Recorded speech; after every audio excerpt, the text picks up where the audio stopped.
IVF 사이클 말고 이제 모디파이드 IVF 사이클에서 이제 페마라, 프로베라, 디프레션, 프로게스테론 쓰는 거 궁금해하셨던 것 같아요. 이거는 이제 전체적으로 좀 이해하는 데 도움이 되기 위해서 이제 추가적으로 조금 이제 설명을 드릴까 하는데, 같은 약제라고 해도 이제 오브레이션 인덕션, 오버레인 스티뮬레이션 목적으로 다 쓸 수가 있어요. 오브레이션 인덕션은 이제 배란이 없는 사람들, 오버레인 스티뮬레이션은 남포를 키우기 위해서 쓰는 거고, 하이드 포이터스 사이클이라든가 IUI, ART에서 다 쓸 수 있는 거고요. 터미널로지가 이제 쭉 시간이 지났는데 2017년도에 이렇게 정리가 되었더라고요. 그래서 이제 오브레이션 인덕션, 오버레인 스티뮬레이션 조금 이제 개념이 다르다는 거 알아두시면 좋을 것 같고요. 남포가 자라는 거는 이제 윤 원장님께서도 그림 보여주셨는데, 생리가 있고 배란이 있고 또 다음번 생리가 있고, 생리가 시작이 되면 FSH 호르몬에 의해서 이제 남포가 자라기 시작하는 거고, FSH 게이트라고 그래요. 윈도우가 자연주기에서는 되게 조그마죠. 그래서 여러 개의 남포 중에서도 이 좁은 윈도우를 통과하는 하나의 남포만 배란이 된다고 보는 거고요. 이 윈도우를 넓혀주거나 높여주면은 여러 개의 남포 중에서 게이트를 통과하는 남포가 많아진다고 보는 거죠. 그래서 저희가 이제 약을 쓰는 거, FSH 제제를 쓰는 거는 윈도우도 넓혀주고 게이트도 높여주는 거고요. 대신에 이제 우리가 먹는 경경 배란 윈도우제는 약제에 따라 조금 다르긴 하지만은 이 높이는 사실은 주사약만큼은 안 되는 것 같아요. 그리고 윈도우도 짧죠, 사실 관광기가. 소위 말하는 이제 페마라도 사실 이제 이런데 게이트를 조금 넓혀줄 수는 있지만 이 높이는 주사제보다는 조금 떨어지는 이런 약제가 되겠죠.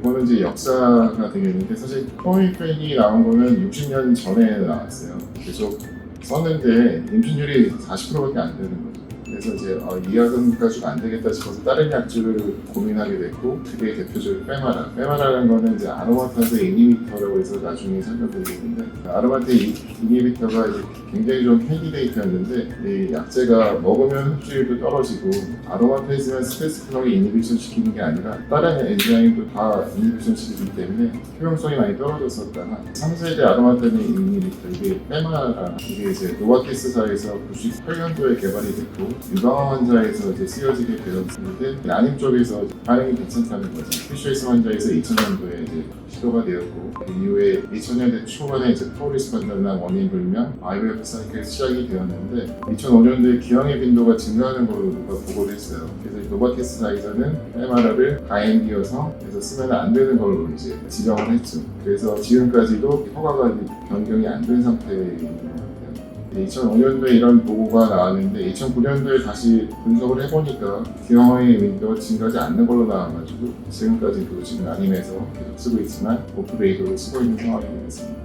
페마라랑 대표적인 게 이제 크로미펜이 되겠는데, 작용 기준이 조금 다른 것 같아요. 난소에서 이제 에스트론이 분비되는 거는 뇌의 명령에 의해서 컨트롤 되는데, 크로미펜은 이제 뇌의 명령을 자극하는 거에 반해서, 페마라는 난소에서 이제 에스트로겐이 만들어지는데, 에스트로겐은 이제 남성 호르몬 테스토스테론이 저항이 돼서 에스트로겐이 만들어지게 되는데, 여기에 관여하는 호소가 이제 아로마타제라는 거고, 이 호소의 역할을 이제 이니비션 시키는 역할인 거죠. 그렇기 때문에 페마라는 에스트로겐의 합성을 줄임으로 말미암아 뇌에서 이제 부족하다고 생각이 돼서 FSH 명령을 이제 유발시키는 이런 메커니즘을 하기 때문에 프로미펜과는 조금 달라요.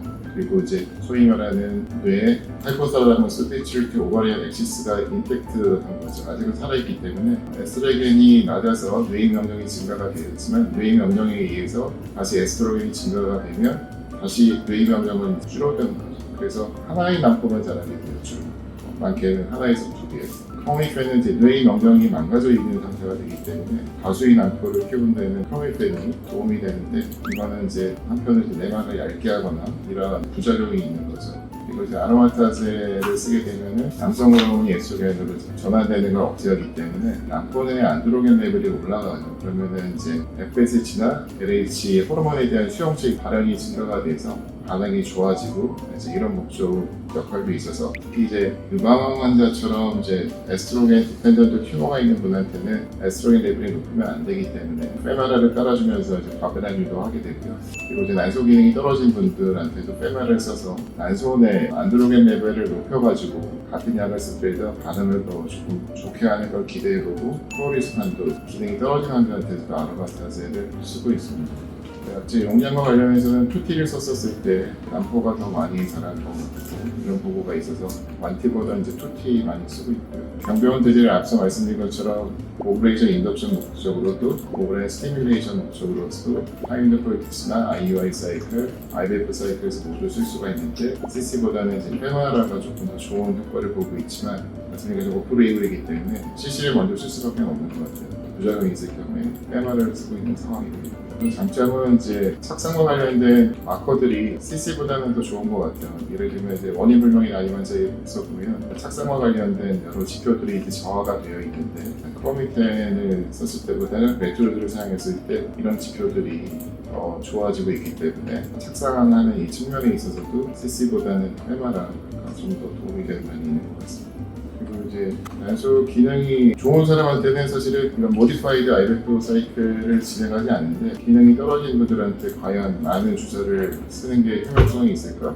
그렇지는 않은 것 같아요. 그리고 이제 미국 난임 프리마켓에서도 가이드라인을 보게 되면 단수 기능이 떨어진 환자한테서는 주사를 많이 쓰는 그런 방법보다는 오럴 에이전트, 즉 크로미펜이나 페마라랑 로도스 고나피린을 컴바인했으면 큰 차이가 없다는 이런 에비던스를 보이고 있고요.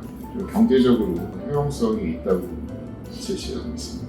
듀퍼스톤을 쓰게 되는데 그거는 이제 배란이 있기 전에 에스트로겐이 많이 상승이 되는 상황에 있어서는 배란 전에 프로게스테론 레벨이 살짝 상승이 있어요. 그래서 에스트로겐 레벨이 높을 경우에는 프로게스테론의 역할은 LH 서지를 도와주는 그런 역할을 하게 되는 거고 배란이 되면 에스트로겐 레벨이 낮아지는 상황에 있어서는 이 프로게스테론은 LH 상승을 억제하는 효과를 받게 되는 걸로 되어 있습니다. 그래서 프로게스테론의 역할은 이 두 레벨에 따라 달라지는 거죠. 환자들이 많이 궁금해하는데 이렇게 오래 난보를 피웠는데 채취된 난자가 과연 좋을 거냐 이런 걸 굉장히 궁금해하셨는데 가그랑 요즘했던 기간과 채취된 난자의 퀄리티는 상관이 없나요? 안 좋을 것 같아요. 이렇게 끌고 난자가 좋을까? 좋지는 않은 것 같아요. 그러면 왜 이렇게 중간에 캔슬 안 하시는 이유는 그래도 크고 있기 때문에 캔슬하고 다음번 주기를 가더라도 이 사람 비슷하기 때문에 한 달까지는 모니터링도 해봤는데 나중에 되라는 분들이 있더라고요.